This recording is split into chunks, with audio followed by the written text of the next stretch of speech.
पद्मिनी विद्या के अधीन रहने वाली 8 निधियों का वर्णन। कौष्टुकी ने कहा, भगवान, आपने स्वरोचिष तथा स्वारोचिष के जन्म एवं चरित्र का सब वृत्तांत विस्तार पूर्वक कह सुनाया। अब संपूर्ण भोगों की प्राप्ति कराने वाली पद्मिनी विद्या के अधीन जो जो निधियां हैं उनका विस्तार से वर्णन कीजिए। मार्कंडेय जी बोले, ब्राह्मण, पद्मिनी नाम की जो विद्या है उसकी अधिष्ठात्री देवी लक्ष्मी है। वे संपूर्ण निधियों की आधार हैं। पद्म, महापद्म, मकर, कच्छप, मुकुंद, नंदक, नील तथा शंख, ये 8 निधियां हैं। देवताओं की कृपा तथा साधु महात्माओं की सेवा से प्रसन्न होकर जब ये निधियां कृपा दृष्टि करती हैं तो मनुष्य को सदा धन प्राप्त होता है। अब इनके स्वरूप का वर्णन सुनो। पद्म नामक जो प्रथम निधि है वह सत्व गुण का आधार है। उसके प्रभाव से मनुष्य सोने, चांदी और तांबे आदि धातुओं का अधिक मात्रा में संग्रह एवं क्रय विक्रय करता है। इतना ही नहीं, वह यज्ञों का अनुष्ठान करता, दक्षिणा देता तथा सभा मंडप एवं देव मंदिर बनवाता है। महापद्म नाम की जो दूसरी निधि है वह भी सात्विक है। उसके आश्रित हुए मनुष्य में सत्व गुण की प्रधानता होती है। वह पद्म राग आदि मणि, मोती और मूंगा आदि का संग्रह एवं क्रय विक्रय करता है। योगी पुरुषों को दान देता और उनके लिए आश्रम बनवाता है तथा स्वयं भी उन्हीं के स्वभाव का हो जाता है। उसके पुत्र पौत्र आदि भी उसी के स्वभाव के होते हैं। महापद्म निधि मनुष्य की 7 पीढ़ियों तक उसका त्याग नहीं करती। मकर नाम की तीसरी निधि तमोगुणी होती है। उसकी दृष्टि पड़ने पर सुशील मनुष्य भी प्रायः तमोगुणी बन जाता है। वह बाण, खंग, रिष्टि, धनुष, ढाल तथा दंशन करने वाली वस्तुओं का संग्रह करता है। राजाओं के साथ मैत्री जोड़ता, शौर्य से जीविका चलाने वाले क्षत्रियों तथा उनके प्रेमियों को धन देता है। अस्त्र शस्त्रों के सिवा और किसी वस्तु के क्रय विक्रय में उसका मन नहीं लगता। यह निधि एक ही मनुष्य तक सीमित रहती है, उसके पुत्रों का साथ नहीं देती। वह मनुष्य धन के कारण लुटेरों के हाथ से अथवा संग्राम में मारा जाता है। कच्छप नाम की जो निधि है उसकी दृष्टि पड़ने पर भी मनुष्यों में तमोगुण की प्रधानता होती है, क्योंकि वह भी तामसी निधि है। वह मनुष्य सब व्यवहार पुण्यात्माओं के साथ ही करता है, किंतु किसी पर विश्वास नहीं करता। जैसे कछुआ अपने सब अंगों को समेट लेता है, उसी प्रकार वह सब और से रत्नों का संग्रह करके उनकी रक्षा के लिए व्याकुल रहता है। धन के नष्ट हो जाने के भय से ना तो वह दान करता है और ना उसे अपने उपभोगों में लाता है, अपितु उसे पृथ्वी में गाड़ कर रखता है। वह निधि भी एक ही पीढ़ी तक रहती है। मुकुंद नाम की जो 5वीं निधि है वह रजोगुणमयी है। उसकी दृष्टि पड़ने पर मनुष्य रजोगुणी होता है और वीणा, वेणु एवं मृदंग आदि वाद्यों का संग्रह करता है। वह गाने और नाचने वालों को ही धन देता तथा सूत, बंदी, धूर्त एवं नट आदि को प्रतिदिन भोग की वस्तुएं अर्पित करता है। यह निधि भी एक ही मनुष्य तक रह जाती है। इससे भिन्न जो नंद नाम की महानिधि है वह रजोगुण और तमोगुण दोनों से संयुक्त है। उसकी दृष्टि पड़ने पर मनुष्य अधिक जड़ता को प्राप्त होता है। वह समस्त धातुओं, रत्नों और पवित्र धान्य आदि का संग्रह तथा क्रय विक्रय करता है। महामुने, वह मनुष्य स्वजनों तथा घर पर आए हुए अतिथियों का आधार होता है, परंतु अपमान की थोड़ी सी भी बात सहन नहीं करता। जब कोई उसकी स्तुति करता है तब वह बहुत प्रसन्न रहता है। स्तुति करने वाला याचक जिस जिस वस्तु की इच्छा करता है वह सब उसे देता है। उसका स्वभाव कोमल बन जाता है। उसके बहुत सी स्त्रियां होती है जो संतानवती और अत्यंत सुंदरी होती हैं। नंद नामक निधि 8 भाग से बढ़ते बढ़ते 7 पीढ़ी तक मनुष्य का साथ देती है। वह सब पुरुषों को दीर्घायु बनाती और दूर से आए हुए बंधु बांधवों का भरण पोषण करती है। परलोक के प्रति उसके हृदय में आदर नहीं होता। इस निधि को पाया हुआ पुरुष सहवासियों पर स्नेह नहीं रखता, पहले के मित्रों से उदासीन हो जाता और दूसरों से प्रेम करता है। इसी प्रकार जो महानिधि सत्वगुण और रजोगुण दोनों को साथ साथ धारण करती है उसका नाम नील है। उसके संपर्क में आने वाला पुरुष भी सत्व गुण एवं रजोगुण से युक्त होता है। वह वस्त्र, कपास, धान्य, फल फूल, मोती, मूंगा, शंख, सीपी, काष्ठ तथा जल से पैदा होने वाली अनान्य वस्तुओं का संग्रह एवं क्रय विक्रय करता है। वह मनुष्य तालाब और बावली बनवाता, बगीचे लगाता, नदियों पर पुल बंधवाता तथा अच्छे अच्छे वृक्षों को रोपता है। चंदन और फूल आदि भोगों का उपभोग करके ख्याति लाभ करता है। यह नील निधि 3 पीढ़ियों तक चलती है। शंख नाम की जो 8वीं निधि है वह रजोगुण और तमोगुण से युक्त होती है तथा अपने स्वामी को भी ऐसे ही गुणों से युक्त बना देती है। ब्राह्मण, यह निधि एक ही पुरुष तक सीमित रहती है, दूसरे को नहीं मिलती। क्रौष्टुके, जिसके पास शंख नामक निधि होती है, उसके स्वरूप का वर्णन सुनो। वह अपने कमाए हुए अन्न और वस्त्र का अकेला ही उपभोग करता है। उसके कुटुंबी लोग खराब अन्न खाते हैं, उन्हें पहनने को अच्छे वस्त्र नहीं मिलते। शंख निधि से युक्त मनुष्य सदा अपना ही पेट पालने में लगा रहता है। मित्र, भार्या, भ्राता, पुत्र तथा वधू आदि को कुछ भी नहीं देता। इस प्रकार ये निधियां मनुष्यों के अर्थ की अधिष्ठात्री देवी कहलाती हैं। जिस निधि का जैसा स्वभाव बतलाया गया है, उसकी दृष्टि पड़ने पर मनुष्य वैसे ही स्वभाव का हो जाता है। पद्मिनी नाम की विद्या इन सब निधियों की स्वामिनी है। यह साक्षात लक्ष्मी जी का स्वरूप है। राजा उत्तम का चरित्र तथा उत्तम मनवंतर का वर्णन। कौष्टुकी बोले, ब्राह्मण, आपने स्वारोचिष मनवंतर का वृत्तांत मुझे विस्तार के साथ सुनाया। साथ ही मेरे प्रश्न के अनुसार 8 निधियों का भी वर्णन किया। स्वयंभू मनवंतर का वर्णन तो पहले ही हो चुका है। अब उत्तम नामक तीसरे मनवंतर की कथा सुनाइए। मार्कंडेय जी ने कहा, राजा उत्तानपाद के सुरुचि के गर्भ से एक उत्तम नामक पुत्र उत्पन्न हुआ था, जो महान बलवान और पराक्रमी था। शत्रु और मित्र में तथा पुत्र और पराय मनुष्य में उसका समान भाव था। वह धर्म का ज्ञाता था और दुष्टों के लिए यमराज के समान भयंकर एवं साधु पुरुषों के लिए चंद्रमा के समान आनंददायी था। राजकुमार उत्तम ने बभ्रू कुमारी बहुला के साथ विवाह किया था। वे सदा उसी में आसक्त रहते थे। उनका मन और किसी काम में नहीं लगता था। स्वप्न में भी उनका चित्त बहुला में ही लगा रहता था। वे सदा रानी की इच्छा के अनुसार ही चलते थे, तो भी वह कभी उनके अनुकूल नहीं होती थी। एक समय दूसरे राजाओं के समक्ष ही रानी ने राजा की आज्ञा मानने से इनकार कर दिया। इससे उन्हें बड़ा क्रोध हुआ। वे कुपित सर्प की भांति फुंकारते हुए द्वारपाल से बोले, दरवान, तू इस दुष्ट हृदया स्त्री को निर्जन वन में ले जाकर छोड़ दे, यह मेरी आज्ञा है। अतः तुझे इस पर कुछ सोच विचार करने की आवश्यकता नहीं है। तब राजा की आज्ञा को अविचारणीय मानकर द्वारपाल रानी को रथ पर बिठा वन में छोड़ आया। राजा के द्वारा इस प्रकार निर्जन वन में त्यागी जाने वाली बहुला ने उनकी दृष्टि से दूर होने के कारण अपने ऊपर राजा का बहुत बड़ा अनुग्रह माना। उधर राजा ने अपने औरस पुत्रों की भांति प्रजा का पालन करते हुए समय व्यतीत करने लगे। एक दिन की बात है, कोई ब्राह्मण उनके दरबार में आया और अत्यंत दुखित चित्त होकर इस प्रकार कहने लगा। ब्राह्मण बोला, महाराज, मैं बहुत दुखी हूँ, मेरी बात सुनिए। क्योंकि राजा के सिवा और किसी से मनुष्यों की संकट से रक्षा नहीं हो सकती। रात को सोते समय मेरे घर का दरवाजा खोले बिना ही कोई मेरी स्त्री को चुरा ले गया है। आप उसे पता लगाकर ला देने की कृपा करें। राजन, हमारी आय और धर्म का 6वां भाग आप वेतन के रूप में ग्रहण करते हैं, इसलिए आप ही हम लोगों के रक्षक हैं। आपसे रक्षित होने के कारण ही मनुष्य रात्रि में निश्चिंत होकर सोते हैं। राजा ने पूछा, ब्राह्मण, आपकी स्त्री शरीर से कैसी है? यह मैंने कभी देखा नहीं है। उसकी अवस्था क्या है, यह भी आपको बतलाना ही पड़ेगा। साथ ही यह भी सूचित कीजिए कि आपकी ब्राह्मणी का स्वभाव कैसा है। ब्राह्मण बोला, राजन, मेरी स्त्री की दृष्टि से क्रूरता टपकती है। उसका कद बहुत ही ऊंचा है, किंतु बाहें छोटी, मुंह दुबला पतला और शरीर कुरूप है। यह मैं उसकी निंदा नहीं करता, ठीक ठीक हुलिया बतलाता हूँ। उसकी बातें बड़ी कड़वी होती हैं तथा स्वभाव से भी वह कोमल नहीं है। उसकी पहली अवस्था कुछ बीत चुकी है। राजा ने कहा, ब्राह्मण, ऐसी स्त्री लेकर क्या करोगे?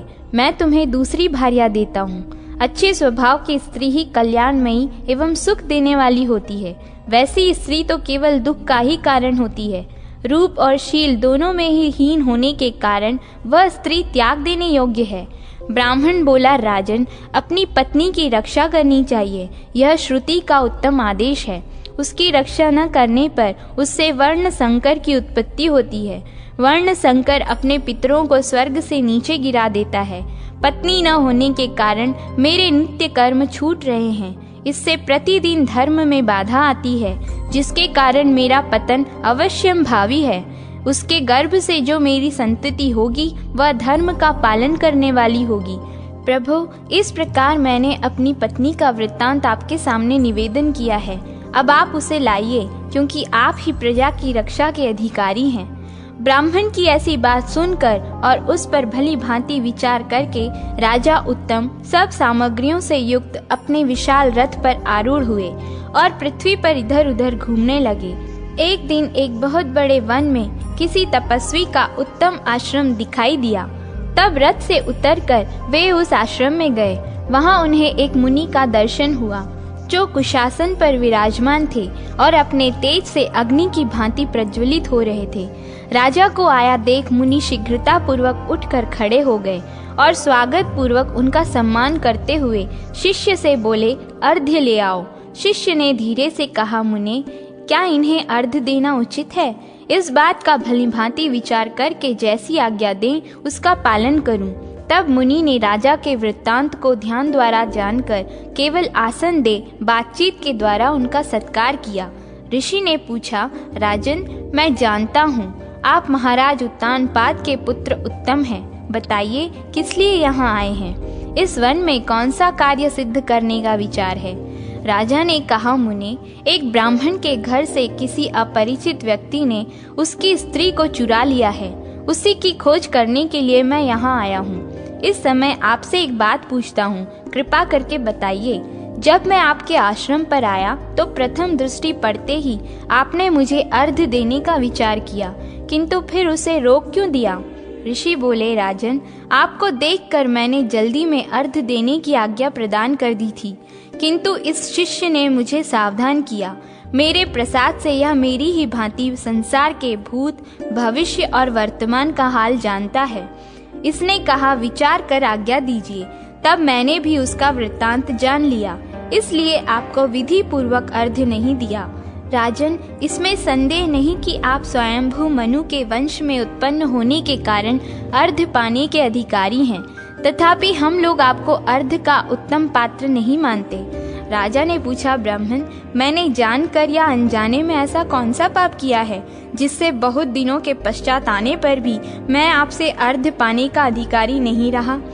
ऋषि बोले, राजन, क्या आप इस बात को भूल गए कि आपने अपनी पत्नी का वन में परित्याग किया है और उसके साथ ही आप धर्म को भी छोड़ बैठे हैं?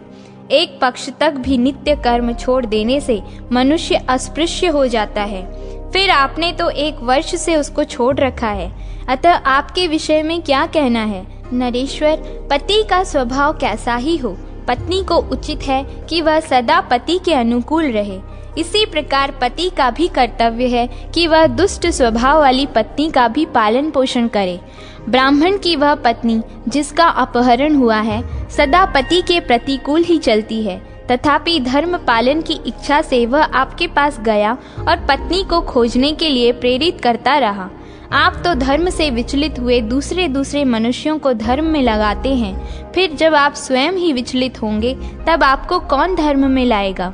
मार्कंडेय जी कहते हैं, मुनि के यूं कहने पर राजा लज्जित हो गए। आपका कहना ठीक है, यूं कहकर उन्होंने ब्राह्मण की पत्नी के विषय में पूछा। भगवान, आप भूत और भविष्य के यथार्थ ज्ञाता हैं, बताइए ब्राह्मण की पत्नी को कौन ले गया है? ऋषि बोले, राजन, अद्रि के पुत्र बलाक नाम के राक्षस ने उसका अपहरण किया है। उत्पलावत वन में जाने पर आप उस ब्राह्मणी की पत्नी को देख सकेंगे। जाइए, शीघ्र ही उस श्रेष्ठ ब्राह्मण का पत्नी से संयोग कराइए, जिससे आपकी तरह उसे भी दिनों दिन पाप का भागी न होना पड़े। तदनंतर उन महामुनि को प्रणाम करके राजा उत्तम पुनः अपने रथ पर आरूढ़ हुए और उनके बताए हुए उत्पलावत वन में गए। वहां उन्होंने ब्राह्मण की पत्नी को देखा। उसका स्वरूप ठीक वैसा ही था जैसे कि ब्राह्मण ने बतलाया था। वह श्रीफल खा रही थी। राजा ने उससे पूछा, भद्रे, तुम इस वन में कैसे आईं? सब बातें स्पष्ट रूप से बताओ। जान पड़ता है तुम विशाल के पुत्र सुशर्मा की स्त्री हो। ब्राह्मणी ने कहा, मैं वनवासी ब्राह्मण अतिरात्र की पुत्री हूँ और विशाल के पुत्र की, जिसका नाम अभी अभी आपने बताया है, पत्नी हूँ। मुझे दुरात्मा राक्षस बलाक यहाँ हर लाया है। मैं घर के भीतर सो रही थी। उस समय इसने मेरा अपने भ्राता और माता से वियोग कराया। मैं यहाँ बहुत दुखी हूँ। उसने मुझे इस अत्यंत गहन वन में छोड़ रखा है। न तो मेरा उपभोग करता है और न मुझे खा ही डालता है। इसका कुछ कारण समझ में नहीं आता। राजा बोले, ब्राह्मण कुमारी, क्या तुम्हें मालूम है कि वह राक्षस तुमको यहाँ छोड़कर कहाँ गया है? मुझे तुम्हारे पति ने ही यहाँ भेजा है। ब्राह्मणी ने कहा, वह निशाचर इसी वन के भीतर रहता है। यदि आपको उससे भय ना हो तो उसमें प्रवेश करके देखिए।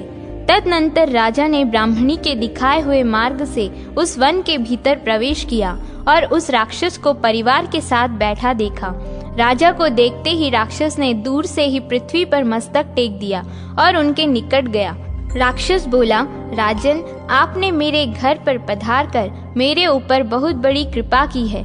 मैं आपके राज्य में निवास करता हूँ, अतः बताइए आपका कौन सा कार्य सिद्ध करूँ। आप यह अर्घ्य स्वीकार कीजिए और इस आसन पर बैठिए। राजा ने कहा, निशाचर, तुमने मेरा सब काम कर दिया। सब प्रकार से मेरा आतिथ्य सत्कार हो गया। अब बताओ, तुम ब्राह्मण की स्त्री को क्यों उठा लाए हो? यदि कहीं तुम उसे अपनी भार्या बनाने के लिए लाए हो तो यह ठीक नहीं जान पड़ता, क्योंकि वह सुंदरी नहीं है और तुम्हारे घर में दूसरी स्त्रियां भी हैं ही। यदि उसे अपना भक्ष्य बनाने का विचार रहा हो तो आज तक तुमने उसे खाया क्यों नहीं? इसका कारण बताओ। राक्षस बोला, राजन, हम लोग मनुष्य को नहीं खाते। मनुष्य भक्षी राक्षस दूसरे ही हैं। हम तो पुण्य का फल ही खाया करते हैं। इसके सिवा यदि कोई स्त्री या पुरुष हमारा आदर या अनादर कर दे तो हम उसके अच्छे बुरे स्वभाव को भी खा जाते हैं। यदि मनुष्य के क्षमा स्वभाव को हम खा लें तो वे क्रोधी बन जाते हैं और दुष्ट स्वभाव वालों को भक्षण कर लें तो वे उत्तम गुणों से संपन्न होते हैं।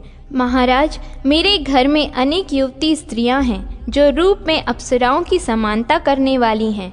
उनके रहते हुए मनुष्य की स्त्रियों में मेरा अनुराग कैसे हो सकता है? राजा ने कहा, निशाचर, यदि यह ब्राह्मणी न तो तुम्हारे उपभोग के काम की है न आहार के, तो ब्राह्मण के घर में प्रवेश करके तुमने इसका अपहरण क्यों किया?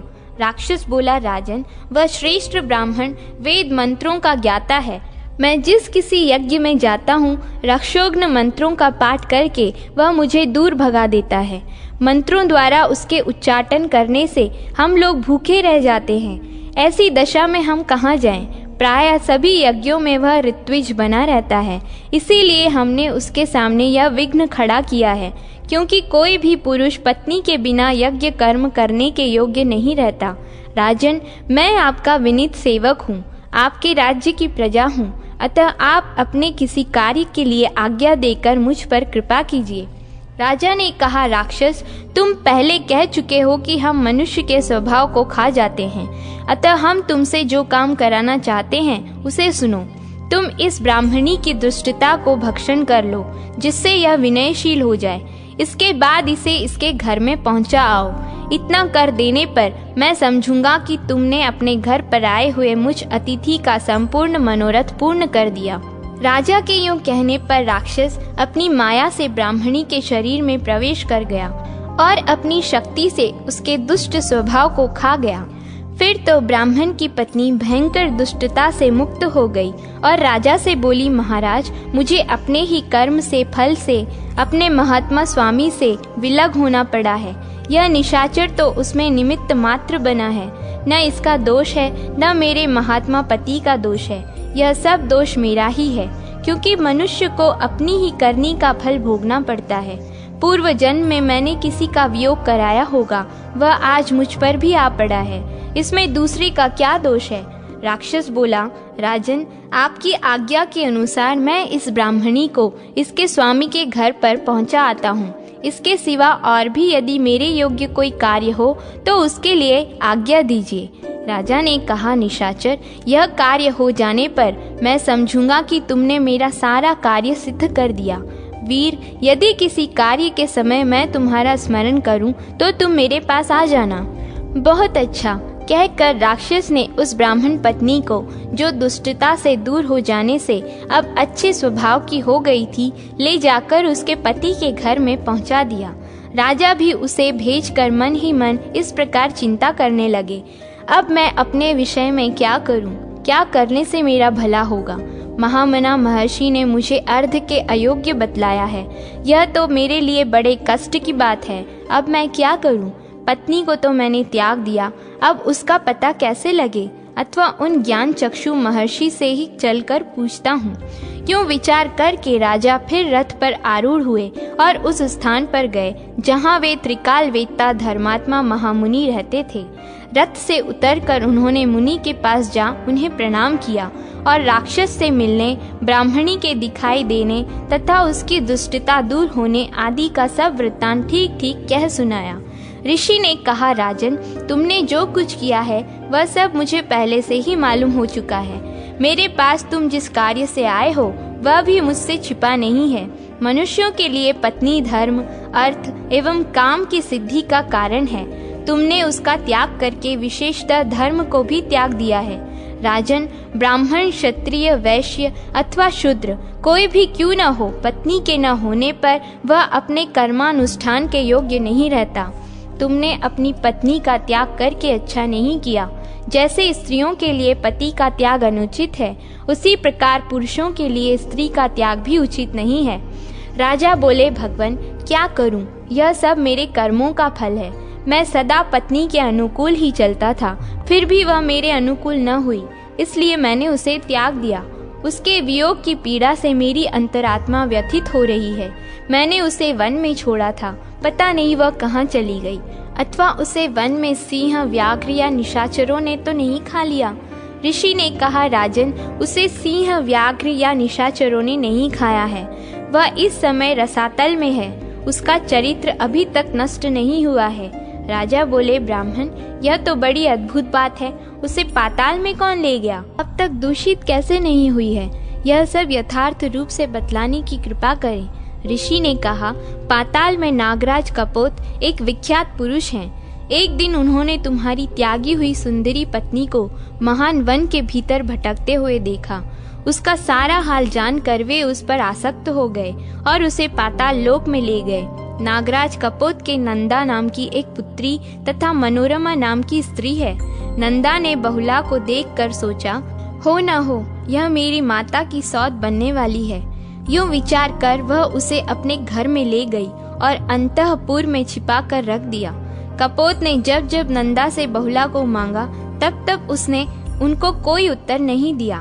तब पिता ने उसे शाप दिया, जा तू गूंगी हो जाएगी। इस प्रकार शापग्रस्त होकर नंदा उसके साथ रहती है। नागराज उसे ले गए और उसकी कन्या ने उसे अपने संरक्षण में रख लिया। राजा बोले, महामुने, मुझे तो बहुला प्राणों से भी बढ़कर प्रिय है, किंतु वह मेरे प्रति सदा दुष्टता का ही वर्ताव करती है। इसका क्या कारण है? ऋषि ने कहा, पाणी ग्रहण के समय सूर्य, मंगल और शनिश्चर की तुम्हारे ऊपर तथा शुक्र और बृहस्पति की तुम्हारी पत्नी के ऊपर दृष्टि थी। उस मुहूर्त में उस पर चंद्रमा और बुध भी, जो परस्पर शत्रु भाव रखने वाले हैं, अनुकूल थे और तुम्हारे ऊपर प्रतिकूल। इसलिए तुम्हें पत्नी की प्रतिकूलता का विशेष कष्ट सहना पड़ता है। अच्छा, अब जाओ, धर्म पूर्वक पृथ्वी का पालन करो और पत्नी के साथ रहकर संपूर्ण धार्मिक क्रियाओं का अनुष्ठान करो। मार्कंडेय जी कहते हैं, महर्षि के यूं कहने पर राजा उन्हें प्रणाम करके रथ पर आरूढ़ हुए और अपने नगर को लौट आए। वहां आने पर उन्होंने उस ब्राह्मण को देखा जो अपनी शीलवती भार्या के साथ बहुत प्रसन्न था। ब्राह्मण ने कहा, नृपश्रेष्ठ, आप धर्म के ज्ञाता हैं। आपने मेरी पत्नी को लाकर मेरे धर्म की रक्षा की है, इससे मैं कृतार्थ हो गया। राजा बोले, द्विजश्रेष्ठ, आप तो अपने धर्म का पालन करके कृतार्थ हो रहे हैं, किंतु मैं संकट में पड़ा हूँ, क्योंकि मेरी पत्नी घर में नहीं है। ब्राह्मण ने कहा, महाराज, यदि आपकी पत्नी जीवित है और व्यभिचारिणी नहीं हुई है, तो आप स्त्री के बिना रहकर पाप क्यों कमा रहे हैं? राजा बोले, ब्राह्मण, यदि मैं पत्नी को लाऊं भी तो वह सदा मेरे प्रतिकूल ही रहती है, अतः उससे दुख ही मिलेगा, सुख नहीं, क्योंकि वह मुझसे मैत्री नहीं रखती। आप कोई ऐसा यत्न करें जिससे वह मेरे अधीन हो जाए। ब्राह्मण ने कहा, राजन, आपके प्रति रानी का प्रेम होने के लिए श्रेष्ठ यज्ञ करना उपकारक होगा, अतः मित्र की कामना रखने वाले लोग जिसका अनुष्ठान किया करते हैं, वह मित्रविंदा नामक यज्ञ मैं आरंभ करता हूँ। राजन, जिन स्त्री पुरुषों में परस्पर प्रेम न हो, उनमें मित्रविंदा प्रेम उत्पन्न करती है, इसलिए आपके कार्य की सिद्धि के उद्देश्य से मैं उसी का अनुष्ठान करूँगा। ब्राह्मण के यूं कहने पर राजा ने यज्ञ की सब सामग्री एकत्रित कराई और उस श्रेष्ठ ब्राह्मण ने मित्रविंदा यज्ञ का अनुष्ठान आरंभ किया। उसने राजा की स्त्री में प्रेम उत्पन्न करने के लिए एक एक करके 7 यज्ञ किए। जब उसे यह निश्चय हो गया कि रानी के हृदय में राजा के प्रति मित्र भाव जागृत हो गया है, तब उसने राजा से कहा, महाराज, अब आप अपनी प्रिय पत्नी को अपने साथ रखिए और उसके साथ उत्तम भोग भोगते हुए श्रद्धा पूर्वक यज्ञों का अनुष्ठान कीजिए। ब्राह्मण की बात सुनकर राजा को बड़ा विस्मय हुआ। उन्होंने उस महापराक्रमी सत्य प्रतिज्ञ निशाचर को स्मरण किया। उनके स्मरण करते ही वह राक्षस राजा के पास आ पहुंचा और प्रणाम करके बोला, क्या आज्ञा है? तब राजा ने विस्तार के साथ अपना सारा वृत्तांत निवेदन किया। फिर वह राक्षस पाताल में जाकर रानी को ले आया। आने पर उसने हार्दिक अनुराग के साथ पति को देखा और बड़ी प्रसन्नता के साथ बारंबार कहा, मुझ पर प्रसन्न होइए। तब राजा ने अपनी माननीय स्त्री को हृदय से लगाकर कहा, प्रिय, तुम बार बार मुझसे ऐसा क्यों कहती हो? मैं तो तुम पर प्रसन्न ही हूँ। रानी बोली, महाराज, यदि आप मुझ पर प्रसन्न हैं, तो मैं आपसे एक याचना करती हूँ, आप उसे पूर्ण करके मेरा आदर कीजिए। राजा ने कहा, प्रिय, तुम्हें जो कुछ भी अभिष्ट हो वह निशंक होकर कहो। तुम्हारे लिए कुछ भी दुर्लभ नहीं है, मैं तुम्हारे अधीन हूँ। रानी बोली, नाथ, मेरे लिए नागराज ने मेरी सखी को शाप दे दिया, जिससे वह गूंगी हो गई है। यदि आप मेरे प्रेमवश उसके संकट का निवारण कर सकें, तो उसकी मूकता दूर करने के लिए प्रयत्न कीजिए। यदि ऐसा हो गया तो मैं समझूंगी मेरा सब कार्य सिद्ध हो गया। तब राजा ने उस ब्राह्मण को बुलाकर पूछा, विप्रवर, इसमें कैसी क्रिया होनी चाहिए जो उसकी मूकता दूर कर सके? ब्राह्मण बोला, राजन, मैं आपके कहने से सारस्वती इष्टि करूंगा, जिससे आपकी ये महारानी अपनी सखी की वाक शक्ति को कार्यक्षम बनाकर उसके ऋण से उऋण हो जाएं। तदनंतर उस श्रेष्ठ ब्राह्मण ने सारस्वती इष्टि आरंभ की। उसने नंदा की मूकता दूर करने के लिए एकाग्र चित्त होकर सारस्वत सूक्तों का जप किया। इससे वह नाग कन्या बोलने लगी। उन दिनों गर्ग मुनि रसातल में रहा करते थे। उन्होंने नंदा को बताया, तुम्हारी सखी बहुला के पति ने यह अत्यंत दुष्कर उपकार किया है। यह बात जानकर शीघ्रगामिनी नंदा राजा के नगर में आई और अपनी सखी महारानी बहुला को छाती से लगाकर तथा राजा की बारंबार प्रशंसा करके आसन पर बैठकर मधुर वाणी में बोली, वीर, आपने इस समय मेरा जो उपकार किया है, इससे मेरा हृदय आकृष्ट हो गया है, अतः मैं जो कहती हूँ उसे सुनो। राजन, तुम्हें एक महापराक्रमी पुत्र प्राप्त होगा और इस पृथ्वी पर उसका अखंड राज्य रहेगा। वह सब शास्त्रों का ज्ञाता, धर्मपरायण, बुद्धिमान एवं मनवंतर का स्वामी मनु होगा। राजा को इस प्रकार वर देकर नागराज कन्या नंदा अपनी सखी को हृदय से लगाकर पाताल लोक को चली गई। तदनंतर रानी के साथ विहार एवं प्रजा पालन करते हुए राजा उत्तम के कितने ही वर्ष व्यतीत हो गए। फिर महात्मा राजा को रानी बहुला के गर्भ से एक पुत्र उत्पन्न हुआ, जो पूर्णिमा के पूर्ण चंद्र की भांति कांतिमान था। उसके जन्म लेने पर समस्त प्रजा को महान आनंद हुआ। देवताओं की दुंदुभी बज उठी और आकाश से फूलों की वर्षा होने लगी। उसे देखकर मुनियों ने कहा, यह राजा उत्तम के वंश में और उत्तम समय में उत्पन्न हुआ है तथा इसका प्रत्येक अंग उत्तम है, इसलिए यह उत्तम नाम से विख्यात होगा।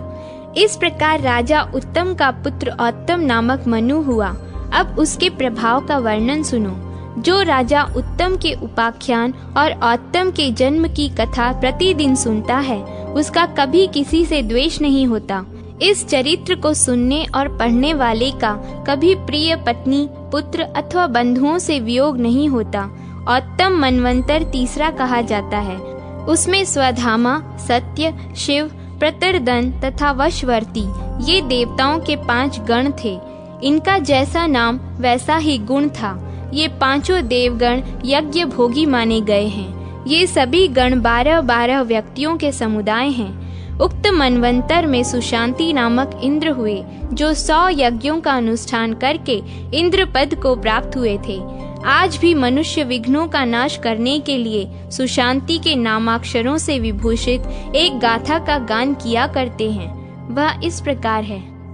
शिव, सत्य एवं वशवर्ती आदि देव गणों के साथ परम सुंदर देवराज सुशांति उत्तम शांति प्रदान करते हैं। मार्कंडेय जी कहते हैं, औत्तम मनु के अज, परशुचि और दिव्य ये 3 पुत्र थे, जो देवताओं के समान तेजस्वी तथा महान बल एवं पराक्रम से संपन्न थे। उनके मनवंतर में उन्हीं के वंशज इस पृथ्वी का पालन करते रहे। 71 चतुर्युगी से कुछ अधिक काल का एक मनवंतर होता है। यह बात पहले बताई जा चुकी है। महात्मा वशिष्ठ के 7 पुत्र ही इस तीसरे मनवंतर में सप्तऋषि थे। इस प्रकार यह तीसरे मनवंतर का वर्णन हुआ। अब तामस मनु के चौथे मनवंतर का वर्णन किया जाता है। यद्यपि तामस मनु का जन्म मनुष्येतर योनि में हुआ था, तो भी उन्होंने अपने यश से त्रिभुवन को आलोकित कर दिया था। ब्राह्मण अन्य सभी मनुओं की भांति चौथे मनु का जन्म भी अलौकिक है। उसे बतलाता हूँ, सुनो। तामस मनु की उत्पत्ति तथा मनवंतर का वर्णन। मार्कंडेय जी कहते हैं, मुने, इस पृथ्वी पर स्वराष्ट्र नामक एक विख्यात राजा हो गए हैं, जो बड़े पराक्रमी थे। उन्होंने अनेक यज्ञों का अनुष्ठान किया था और वे संग्राम में कभी पीठ नहीं दिखाते थे। राजा के मंत्री की आराधना से प्रसन्न होकर भगवान सूर्य ने राजा को बहुत बड़ी आयु प्रदान की थी। राजा की 100 स्त्रियां थीं, किंतु वे उनकी भांति बड़ी आयु से युक्त न होने के कारण समयानुसार मृत्यु को प्राप्त हुईं। इसी प्रकार धीरे धीरे राजा के मंत्री और सेवक भी काल के गाल में चले गए। उन सब के अभाव में राजा का चित्त उद्विग्न रहने लगा। प्रतिदिन उनकी शक्ति क्षीण होने लगी। उन्हें वीर्य से हीन एवं दुखी जानकर विमर्द नाम के एक राजा ने आक्रमण किया और उनको राज्यच्युत कर दिया।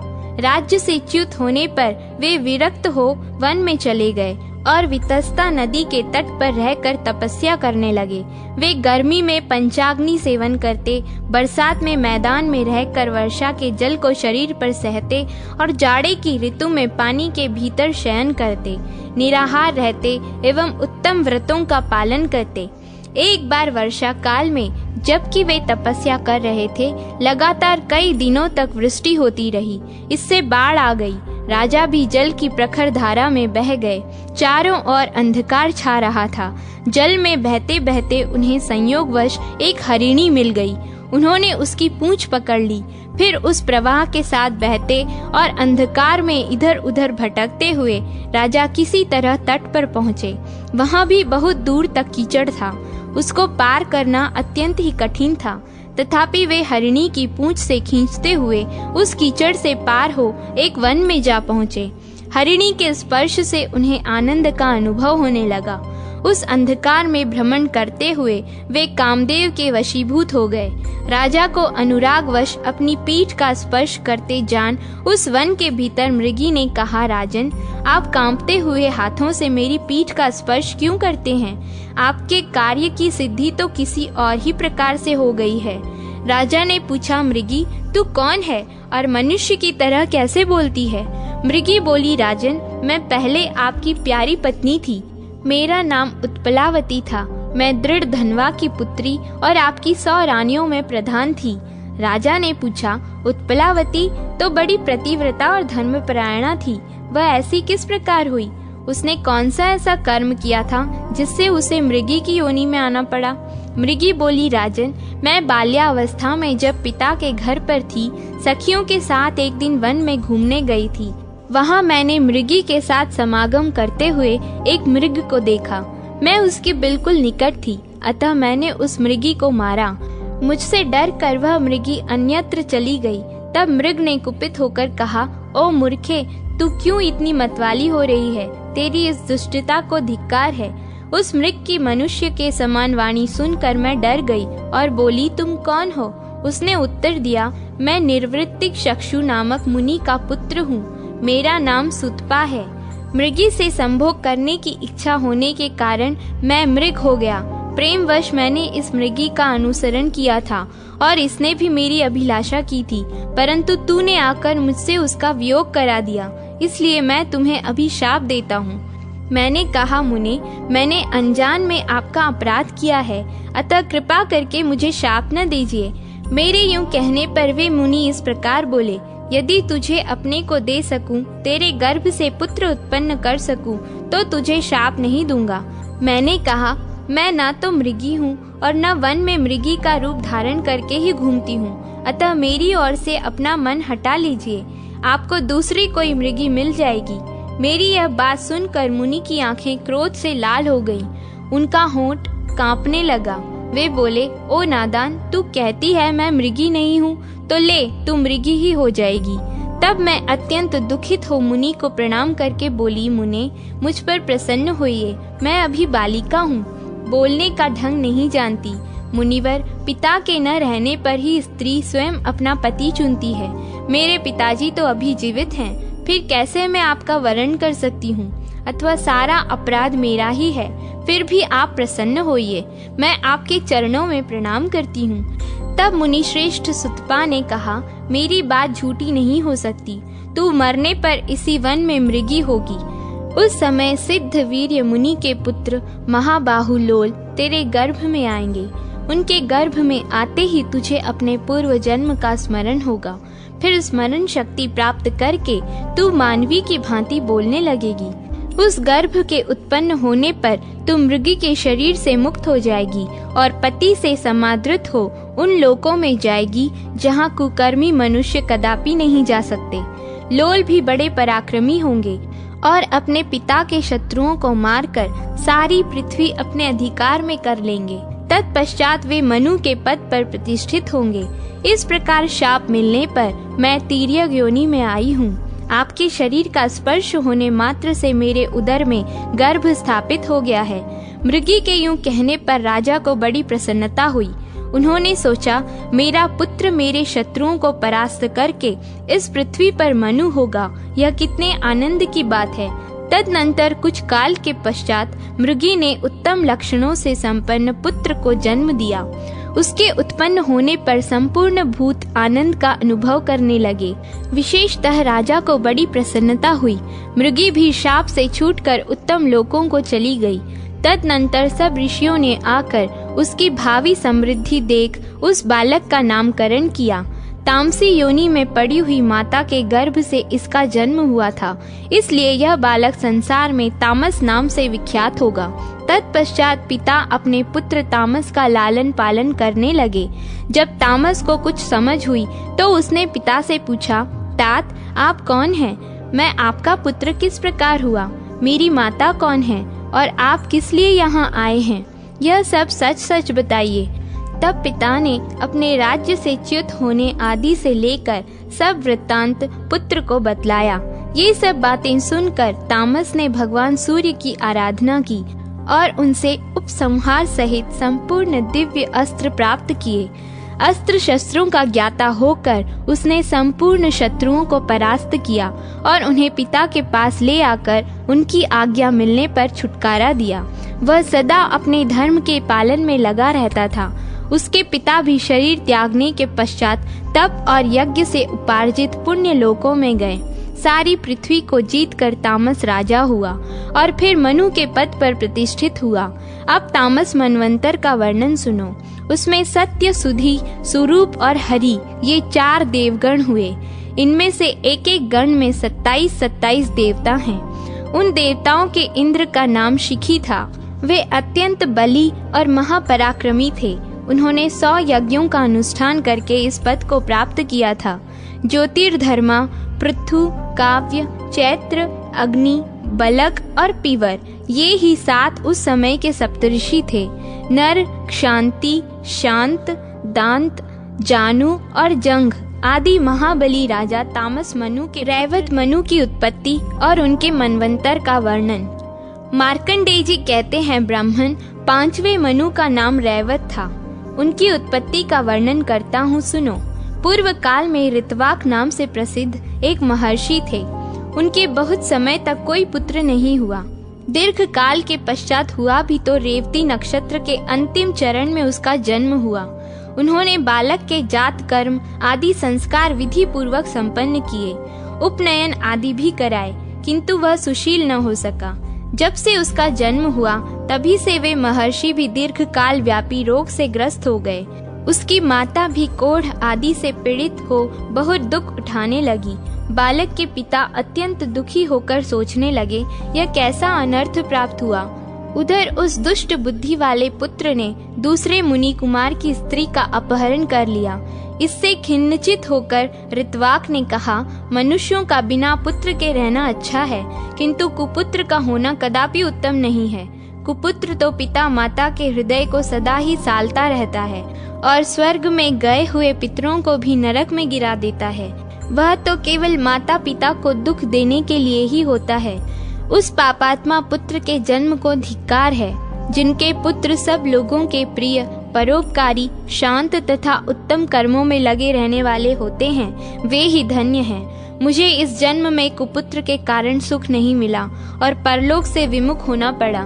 कुपुत्र का आश्रय लेने वाला मेरा यह अधम जन्म केवल नरक में ही ले जाएगा, उत्तम गति की प्राप्ति कराने वाला नहीं है। इस प्रकार अत्यंत दुष्ट पुत्र के दुराचारों से ऋतवाक मुनि का हृदय जलने लगा। उन्होंने गर्ग मुनि से इसका कारण पूछा। ऋतवाक बोले, महामुनि, पूर्व काल में उत्तम व्रत का पालन करते हुए मैंने सब वेदों का विधि पूर्वक अध्ययन किया और उन्हें समाप्त करके वैदिक विधि के अनुसार स्त्री के साथ विवाह किया। फिर स्त्री को साथ रखकर वेदों और स्मृतियों में बताए हुए सभी कर्तव्य कर्मों का अनुष्ठान किया। आज तक किसी भी क्रिया के अनुष्ठान में न्यूनता नहीं आने दी। मुने, पुम नाम के नरक से डरते हुए मैंने गर्भाधान की विधि से पुत्रोत्पत्ति का उद्देश्य रखकर स्त्री के साथ समागम किया है, कामोपभोग के लिए नहीं। यह सब होने पर भी ऐसे कुपुत्र का जन्म क्यों हुआ है? क्या यह मेरे दोष से अथवा अपने दोष से उत्पन्न हुआ है, जो अपनी दुष्टता से हमारे लिए दुखदायी और बंधुजनों के लिए शोक कारक हो गया है? गर्ग ने कहा, मुनि श्रेष्ठ, तुम्हारा यह पुत्र रेवती नक्षत्र के अंतिम चरण में उत्पन्न हुआ है, अतः दूषित समय में जन्म ग्रहण करने के कारण यह तुम्हारे लिए दुखदायी हो गया है। ऋतवाक बोले, मेरे एक ही पुत्र था, तो भी रेवती नक्षत्र के अंतिम भाग में उत्पन्न होने के कारण इसमें ऐसी दुष्टता आ गई, इसलिए रेवती का शीघ्र ही पतन हो जाए। मुनि के इस प्रकार शाप देते ही रेवती नक्षत्र आकाश से गिर पड़ा। सारा संसार चकित चित्त होकर यह दृश्य देख रहा था। वह नक्षत्र कुमुदगिरी के चारों ओर गिर पड़ा।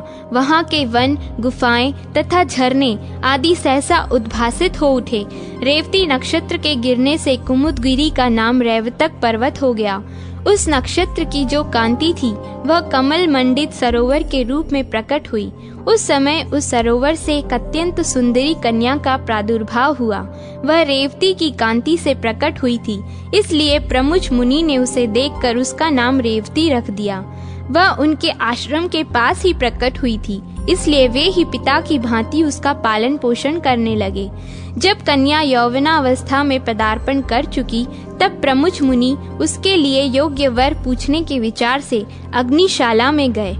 उनके प्रश्न करने पर अग्निदेव ने उत्तर दिया, इस कन्या के स्वामी राजा दुर्गम होंगे, जो महाबली, महापराक्रमी, प्रिय वक्ता और धर्मवत्सल हैं। इसी बीच में मृगया के प्रसंग से राजा दुर्गम मुनि के आश्रम पर आ पहुँचे। वे प्रियव्रत के वंश में उत्पन्न अत्यंत बलवान और पराक्रमी थे।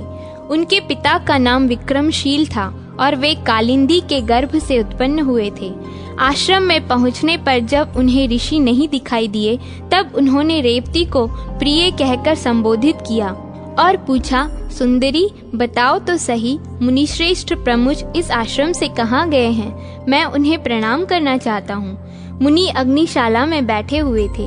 वहीं से राजा का वार्तालाप और प्रिय संबोधन सुनकर वे तुरंत ही बाहर निकले। उन्होंने देखा राजोचित चिन्हों से युक्त महात्मा राजा दुर्गम विनीत भाव से सामने खड़े हैं। उन्हें देखकर मुनि ने गौतम नामक शिष्य से कहा, गौतम, इन महाराज के लिए अर्घ्य लाओ। राजा अर्घ्य स्वीकार करके जब आसन पर विराजमान हुए, तब महामुनि प्रमुख ने स्वागत पूर्वक पूछा, राजन, आपके घर सेना, खजाना, मित्र, भृत्य, मंत्री तथा शरीर की कुशलता तो है ना? राजा ने कहा, सुव्रत, आपकी कृपा से मेरे यहाँ सब कुशल से है, कहीं भी कुशल का अभाव नहीं है। ऋषि बोले, राजन, मेरे यहाँ एक कन्या है। इसके लिए वर ढूंढने की इच्छा से मैंने अग्निदेव से पूछा था, इसका पति कौन होगा? अग्निदेव ने कहा, राजा दुर्गम ही इसके स्वामी होंगे। इसलिए अब आप मेरी दी हुई इस कन्या को ग्रहण करें। आपने भी प्रिय कहकर इसको संबोधित किया है, अतः अब क्यों विचार करते हैं? मुनि की बात सुनकर राजा दुर्गम मौन रह गए। तब महर्षि प्रमुख अपनी कन्या का वैवाहिक कार्य संपन्न करने को उद्यत हुए। अपने विवाह के लिए पिता को उद्यत देख कन्या ने विनय से मस्तक झुकाकर कहा, पिताजी, यदि आपका मुझ पर प्रेम है तो कृपा करके मेरा विवाह रेवती नक्षत्र में ही कीजिए। ऋषि बोले, भद्रे, ऋत्वाक नाम से विख्यात तपस्वी मुनि ने रेवती नक्षत्र पर क्रोध करके उसे नक्षत्र मंडल से नीचे गिरा दिया है। कन्या ने कहा, पिताजी, क्या ऋत्वाक मुनि ने ही ऐसी तपस्या की है? आपने नहीं? यदि आप भी तपस्वी हैं तो रेवती नक्षत्र को पुनः आकाश में स्थापित कीजिए। आप उसी नक्षत्र में मेरा विवाह क्यों नहीं करते? ऋषि बोले, भद्रे, तेरा कल्याण हो, अब तू प्रसन्न हो जा। मैं तेरे लिए रेवती नक्षत्र को पुनः चंद्रमा के मार्ग में स्थापित करता हूँ। तदनंतर महामुनि प्रमुख ने अपनी तपस्या के प्रभाव से रेवती नक्षत्र को पुनः पहले की ही भांति चंद्रमंडल से संयुक्त कर दिया। फिर उसी नक्षत्र में वैदिक मंत्रों का उच्चारण करते हुए कन्या का विधि पूर्वक विवाह किया और प्रसन्न होकर अपने जामाता से कहा, राजन, बताइए, मैं इस विवाह में दहेज के रूप में आपको क्या दूं? मेरी तपस्या अप्रतिहत है, मैं आपको दुर्लभ वस्तु भी दे सकता हूँ। राजा ने कहा, मुने, मेरा जन्म स्वयंभू मनु के वंश में हुआ है, अतः मैं आपकी कृपा से ऐसा पुत्र चाहता हूँ जो मनवंतर का स्वामी हो। ऋषि बोले, राजन, तुम्हारी यह कामना पूर्ण होगी। तुम्हारा पुत्र मनु होकर संपूर्ण पृथ्वी का उपभोग करेगा और धर्म का ज्ञाता होगा। तब राजा उस स्त्री को साथ ले अपने नगर को चले गए। उनसे रेवती के गर्भ से रैवत का जन्म हुआ, जो सब धर्मों से संपन्न और मनुष्यों से अजेय था। वे सब शास्त्रों के ज्ञाता और वेद विद्या के विशारद थे। उनके मनवंतर में सुमेधा, भूपति, वैकुंठ और अमिताभ ये 4 देवगण थे। इनमें से प्रत्येक गण में 14 देवता थे। इन चारों देवगणों के स्वामी विभु नामक इंद्र थे, जिन्होंने 100 यज्ञों का अनुष्ठान करके इस पद को प्राप्त किया था। हिरण्य रोमा, वेदश्री, ऊर्ध्वबाहु, वेदबाहु, सुधामा, पर्जन्य, महामुनि तथा वेद वेदांतों के पारगामी महाभाग वशिष्ठ ये 7 रैवत मनवंतर के सप्तऋषि थे। बलबंधु, महावीर्य, सुयष्टव्य तथा सत्यक आदि रैवत मनु के पुत्र हुए थे। चाक्षुष मनु की उत्पत्ति और उनके मनवंतर का वर्णन। मार्कंडेय जी कहते हैं, मुने, यह मैंने तुम्हें 5वें मनवंतर की कथा सुनाई है। अब चाक्षुष मनु के 6ठे मनवंतर का वृत्तांत सुनो। ब्राह्मण, वे पूर्व जन्म में ब्रह्मा जी के चक्षु से उत्पन्न हुए थे, इसलिए इस जन्म में भी उनका नाम चाक्षुष ही हुआ। राजश्री महात्मा अनमित्र की पत्नी भद्रा ने एक पुत्र को जन्म दिया, जो बहुत ही विद्वान, पवित्र, पूर्व जन्म की बातों को स्मरण रखने वाला और समर्थ था। उस पुत्र को गोद में लेकर माता बारंबार पुचकारती, प्यार से बुलाती और स्नेहवश छाती से चिपका लेती थी, किंतु वह तो पूर्व जन्म की बातों को स्मरण रखने वाला था, अतः माता की गोद में पड़ा पड़ा हंसने लगा। इस पर माता बोली, बेटा यह क्या? मैं तो डर गई हूँ। तुम्हारे मुख पर यह कैसा हास्य है? क्या तुम्हें असमय ही बोध हो गया? क्या तुम कोई शुभ देख रहे हो? पुत्र बोला, माँ क्या तुम नहीं देखती? सामने जो यह बिल्ली खड़ी है मुझे खा जाना चाहती है। दूसरी ओर जात हारिणी मुझे हड़प लेने को तैयार है। यह अदृश्य भाव से खड़ी है। इधर तुम पुत्र प्रेम के कारण अत्यंत स्नेहवश मेरी ओर देखती, बारंबार मुझे बुलाती और छाती से लगाती हो। तुम्हारे शरीर में रोमांच हो आता है। वात्सल्य स्नेह के कारण तुम्हारे नेत्र आंसुओं से भीग रहे हैं। यही सब देखकर मुझे हंसी आ गई। जैसे ये दोनों स्वार्थवश स्निग्ध हृदय में मेरी ओर देखती हैं, उसी प्रकार तुम भी स्वार्थ को लेकर ही मुझे स्नेह करती जान पड़ती हो। अंतर इतना ही है कि बिल्ली और जात हारिणी तो मुझे अभी खा जाना चाहती है और तुम धीरे धीरे मुझसे प्राप्त होने वाले उपभोग योग्य फल की कामना रखती हो। माता ने कहा, बेटा मैं उपकार के लिए नहीं, प्रेम के कारण ही तुम्हें छाती से लगाती हूँ। यदि इससे तुम्हें प्रसन्नता नहीं होती तो इसका अर्थ यह है कि तुमने मुझे त्याग दिया है। लो, तुमसे प्राप्त होने वाले स्वार्थ का मैंने परित्याग कर दिया। यूं कहकर वह बालक को वहीं छोड़कर सुती का गृह से बाहर निकल गई। उसी समय जात हारिणी ने उस शुद्धात्मा बालक को हड़प लिया और उसे ले जाकर राजा विक्रांत की पत्नी के शयन गृह में सुला दिया। फिर रानी के नवजात पुत्र को लेकर दूसरे के घर में रख दिया और उसके बालक को ले जाकर अपना ग्रास बना लिया। इस प्रकार नवजात शिशुओं को चुराने वाली वह क्रूर राक्षसी तीसरे घर के बालक को खा लिया करती थी। बालकों के चुराने और बदलने का काम वह प्रतिदिन करती थी। राजा विक्रांत ने अपने घर में आए हुए बालक का क्षत्रियोचित संस्कार कराया और बड़ी प्रसन्नता के साथ नामकरण संस्कार की विधि पूरी करके उसका नाम आनंद रखा। जब बालक कुछ बड़ा हुआ तब उसका उपनयन संस्कार करते समय आचार्य ने कहा, वत्स पहले अपनी माँ के पास जाकर उन्हें प्रणाम करो। गुरु की बात सुनकर बालक हंस पड़ा और बोला, गुरुदेव मैं किस माता को प्रणाम करूं? जन्म देने वाली अथवा पालन करने वाली को। मैं राजा अनमित्र के घर में उनकी धर्म पत्नी गिरिभद्रा देवी के गर्भ से उत्पन्न हुआ हूँ, किंतु जात हारिणी मुझे उठा ले आई और यहाँ हैमिनी के पास छोड़कर इसके पुत्र को स्वयं उठा ले गई। फिर उसे भी विप्रवर बोध के गृह में ले जाकर उसने रख दिया और उनके पुत्र को हड़प कर भक्षण कर लिया। रानी हैमिनी का पुत्र वहाँ ब्राह्मणोचित संस्कारों के साथ पालित हो रहा है और मेरा यहाँ आप संस्कार करा रहे हैं। मुझे आपकी आज्ञा का पालन करना है, अतः बताइए किस माता के पास प्रणाम करने के लिए जाऊं? गुरु बोले, बेटा यह बड़ा गहन संकट उपस्थित हुआ है। मेरी समझ में तो कुछ भी नहीं आता। मोह से मेरी बुद्धि भ्रांत हो रही है। आनंद ने कहा, ब्रह्मर्षि संसार की ऐसी ही व्यवस्था है, इसमें मोह के लिए कहाँ अवसर है। सोचिए तो, कौन किसका पुत्र है और कौन किसका बंधु। जीव जन्म लेने के बाद से ही मनुष्यों का संबंधी होता है, किंतु मरते ही उसके सभी संबंधी छूट जाते हैं। यहाँ भी जिसका जन्म हुआ है और जन्म के साथ ही बंधु बांधवों से संबंध जुड़ गया है, उस देह का अंत होते ही सारा संबंध टूट जाता है। इसलिए मैं कहता हूँ, संसार में रहने वाले जीव का कोई भी बंधु बांधव नहीं है। भला कौन किसी के साथ सदा ही बंधुत्व निभाता है? मैंने तो इसी जन्म में 2 माताएं और 2 पिता प्राप्त किए हैं। फिर यदि दूसरी देह धारण करने पर ये संबंध बढ़े तो इसमें आश्चर्य ही क्या है। अतः अब मैं तपस्या करूंगा। आप विशाल नामक ग्राम से इस राजा के पुत्र को, जो चैत्र नाम से विख्यात है, यहाँ बुला लीजिए। आनंद की बात सुनकर राजा अपनी स्त्री और बंधु बांधवों के साथ बड़े विस्मय में पड़े और उसकी ओर से ममता हटाकर उन्होंने उसे वन जाने की अनुमति दे दी। फिर अपने पुत्र चैत्र को बुलाकर उसे राज्य करने के योग्य बनाया और जिसने पुत्र बुद्धि से उसका पालन किया था, उस ब्राह्मण का भी भली भांति सम्मान किया।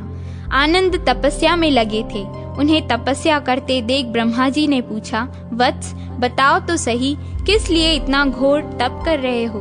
आनंद ने कहा, भगवान मैं आत्मशुद्धि के लिए तपस्या कर रहा हूँ। बंधन के हेतुभूत जो मेरे कर्म हैं, उनका नाश हो जाए, यही इस तपस्या का उद्देश्य है। ब्रह्मा जी बोले, जिसके कर्म भोग का अधिकार क्षीण हो जाता है वही मुक्ति के योग्य होता है। जिसके पास कर्मों का संचय है वह नहीं। तुम तो सत्वाधिकारी हो, मुक्ति कैसे पा सकोगे? तुम्हें छठा मनु होना है। चलो अपने अधिकार का पालन करो। तुम्हारे लिए तपस्या की आवश्यकता नहीं है। मनु की मर्यादा का पालन करके तुम मुक्त हो जाओगे। ब्रह्मा जी के यूं कहने पर परम बुद्धिमान आनंद ने तथास्तु कहकर उनकी आज्ञा स्वीकार की और तपस्या से विरत होकर मनु का कार्य पूर्ण करने के लिए वहां से चल दिए।